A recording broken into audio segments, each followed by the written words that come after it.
հաղորդություններ կար, ներդրումներ չի արվելացում, բայց հարցը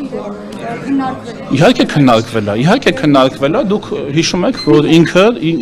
եք, որ հեղափոխությունից հետո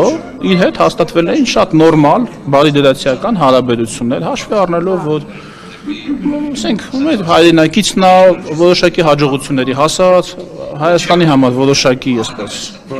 փուլում բանորոշ, Դուք կարծում եք Սամվել Կարապետյանը Հայաստանի համար քիչ բան է արել։ Չէ, որոշակին քիչը չի,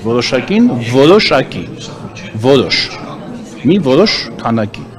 Դրա հակառակը անորոշն է։ Ավելի շատ բան է արել, քան ամբողջ խմբակցությունը ձեր միասին վերցրած։ Դա ձեր գնահատականն է, ձեր կարծիքն է, հիմա դուք հիմա ուզում եք ինձ հետ բանավիճել, թե իմ կարծիքն է։ Որոշակի հակառակը անորոշն է, Փայլակ ջան։ Ոչ թե շատն ու քիչն է, որոշակի նշանակում է մի որոշակի։ Ասում են շատ մեծ ներդրումներ է արել Սամվել Կարապետյանը։ Հա, բայց մենք հիմա հեծից ենք խոսում։ Ոչ թե ընդհանրապես ներդրումներից, այլ մենք խոսում ենք շատ կարևոր ենթակառուցվածքից, որը կրկնում եմ, սովորական բիզնես չի, էլի, որ մի օր լավ աշխատի, մի օր վատ։ Այդ ցանցը պիտի աշխատի շատ լավ։ Պետականացվելու, այստեղ որևէ այլ բան չի, սցենար չի կարող լինել։ Նպատակը դա է։